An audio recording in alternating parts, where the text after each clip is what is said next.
भारत माता की, भारत माता की, भारत माता की।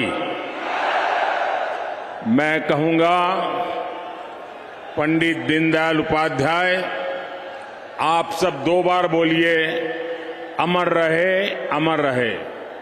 पंडित दीनदयाल उपाध्याय, पंडित दीनदयाल उपाध्याय, पंडित दीनदयाल उपाध्याय। मंच पर विराजमान भारतीय जनता पार्टी के सभी वरिष्ठ नेतागण और विशाल संख्या में पधारे हुए मेरे परिवारजनों, आप सबको नमस्कार। सबसे पहले मैं लोक देवता बाबा रामदेव को, लोक देवता तेजाजी महाराज को प्रणाम करता हूं। आज जल जुलनी एकादशी का पवित्र दिन भी है। यहां सभा स्थल पर ही भगवान बजरंगबली भी हमें आशीर्वाद दे रहे हैं। लाखों लोगों की आस्था में, ये आस्था के केंद्र गोनेर में स्थित लक्ष्मी जगदीश महाराज के मंदिर को मैं आदरपूर्वक प्रणाम करता हूं। साथियों, गुलाबी नगरी में इस भव्य आदर सत्कार के लिए मैं राजस्थान की जनता को नमन करता हूं। आज दीनदयाल उपाध्याय जी की भी जन्म जयंती है। ये हमारे श्रद्धेय भैरों सिंह शेखावत जी का भी शताब्दी वर्ष है। हम आज भी उनकी प्रेरणा से आगे बढ़ रहे हैं। साथियों, राजस्थान के लोगों ने कांग्रेस के कुशासन से मुक्ति पाने का बिगुल फूंक दिया है। पिछले 5 साल जिस तरह की सरकार कांग्रेस ने यहां पर चलाई है, वो 0 नंबर पाने की हकदार है। गहलोत सरकार ने राजस्थान के लोगों के, यहां के युवाओं के 5 महत्वपूर्ण वर्ष बर्बाद कर दिए और इसलिए राजस्थान के लोगों ने ठान लिया है, गहलोत सरकार को हटाएंगे, बीजेपी को वापस लाएंगे।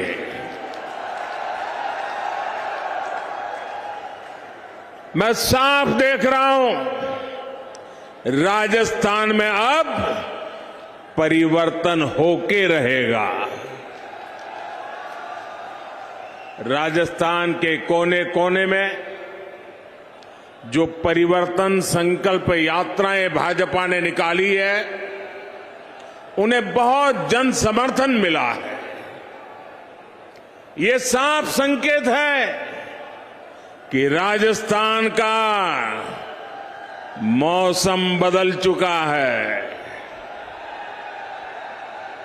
मैं राजस्थान के हर भाजपा कार्यकर्ताओं को और राजस्थान की जनता जनार्दन को इन सफल यात्राओं के लिए बहुत बहुत बधाई देता हूं। मेरे परिवारजनों, आज मैं जयपुर ऐसे समय में आया हूं जब देश का गौरव नए आसमान पर है। आज पूरी दुनिया में भारत के सामर्थ्य की वाहवाही हो रही है। हमारा चंद्रयान वहां पहुंचा जहां दुनिया का कोई भी देश नहीं पहुंच पाया।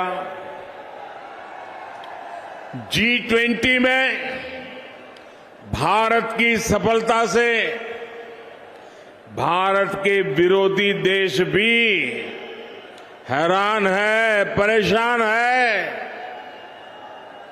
भारत ने गणेश चतुर्थी के दिन अपनी नए संसद भवन से कामकाज शुरू किया है और नई इमारत में सबसे पहला काम भाजपा सरकार ने हमारी माताओं, बहनों, बेटियों को ही समर्पित किया है।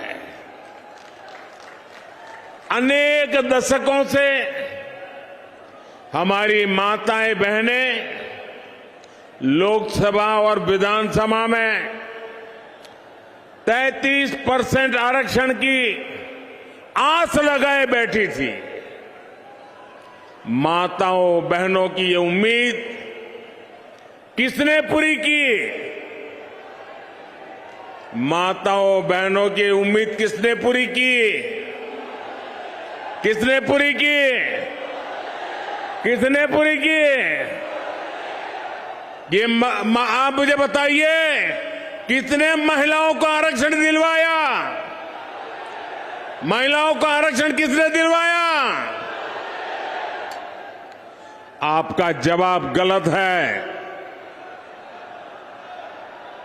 ये मैंने नहीं किया है, ये तो आपके एक वोट की ताकत है जिसने करके दिखाया है। आपके एक वोट ने मुझे चुना और मैंने आपकी सेवा की गारंटी दी। आज आपकी ये गारंटी मैंने पूरी कर दी है। मैं राजस्थान अनेकों बार आया हूं, मैं कह सकता हूं अनगिनत बार आया हूं, लेकिन इतनी बड़ी तादाद में माताएं, बहनें आकर के आशीर्वाद दे, ये अपने आप में मैं आप सब माताओं का इतने आशीर्वाद देने के लिए, आने के लिए हृदय से बहुत बहुत आभार व्यक्त करता हूं। और मैं जब अंदर आ रहा था तब मैंने देखा जितने लोग अंदर है उससे ज्यादा बाहर है। साथियों, याद रखिएगा, भूलिएगा मत, याद रखिएगा, मोदी यानी गारंटी पूरा होने की गारंटी। मेरे परिवारजनों, गरीब के पास स्वाभिमान होता है। गरीब मेहनत करना जानता है। मैं जिस घर से निकलकर यहां आया हूं, मेरे पास करने के लिए सिर्फ और सिर्फ मेहनत है, सिर्फ मेहनत है। इसलिए मैं पूरे परिश्रम से आपकी इसमें अपने देशवासियों की सेवा में पूरी तरह जुटा हुआ हूं। इसलिए मैं जो कहता हूं वो करके दिखाता हूं। इसलिए मेरी गारंटी में दम होता है और ये मैं सिर्फ हवा में नहीं कह रहा हूं, बल्कि बीते 9 वर्ष का मेरा पूरा ट्रैक रिकॉर्ड यही है। वहां मेरा आप सबसे प्रार्थना है, अब पेंडोल में कहीं जगह नहीं है, कृपा करके वहीं रुक जाइए।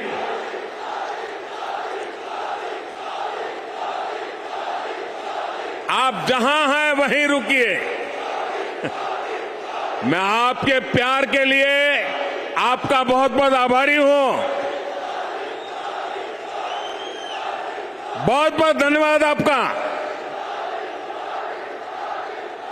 मेरे परिवारजनों, आप याद कीजिए, हमारी सरकार ने 1 रैंक 1 पेंशन लागू करने की गारंटी देश के पूर्व सैनिकों को दी थी। आप देख रहे हैं, मोदी ने वो गारंटी पूरी कर दी। अब तक सैनिकों को जो निवृत्त है 1 रैंक 1 पेंशन के 70,000 करोड़ रुपए मिल चुके हैं।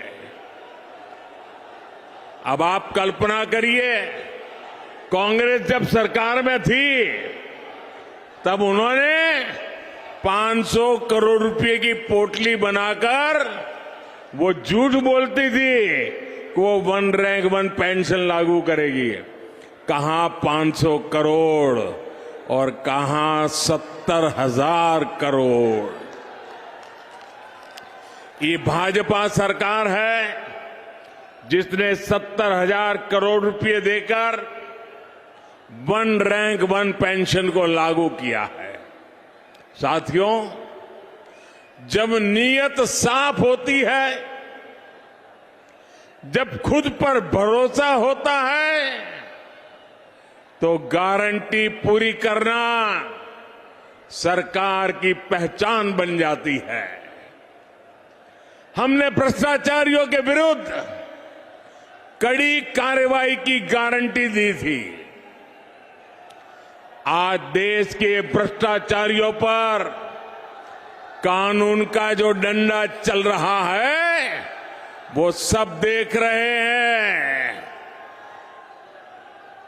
आप मुझे बताइए, भ्रष्टाचारियों पर कदम उठाने चाहिए कि नहीं उठाने चाहिए? कड़ी कार्रवाई करनी चाहिए कि नहीं करनी चाहिए? इस देश से भ्रष्टाचार को खत्म करना चाहिए कि नहीं करना चाहिए? साथियों, 3 तलाक के चलते मुस्लिम बहनों के साथ अन्याय कई पीढ़ियों से हो रहा था। उम्मीद की कोई किरण नहीं दिखती थी, लेकिन हर बहन के आंसू पहुंचने की इच्छा के कारण हम 3 तलाक के खिलाफ कानून लाए। इस कानून से लाखों बहनों को न्याय मिला है।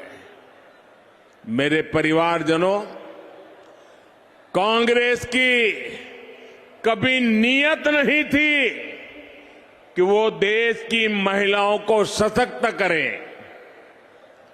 जो कांग्रेसी आज महिला आरक्षण की बातें कर रहे हैं, ये काम वो 30 साल पहले कर सकते थे। जब जब मौका मिला तब कर सकते थे। लेकिन सच्चाई ये है कि कांग्रेसी कभी चाहते ही नहीं थे कि महिलाओं को 33% आरक्षण मिले। आज भी अगर ये नारी शक्ति वंदन अधिनियम के समर्थन में आए हैं, तो मन से नहीं आए, बल्कि ये आप सभी बहनों के दबाव के परिणाम। सीधी लाइन में आए हैं। और इसलिए मेरी माताओं बहनों, आपको याद रखना है, मेरी हर बहन बेटी को याद रखना है, कांग्रेस और उसके घमंडिया साथी महिला आरक्षण के घोर विरोधी है।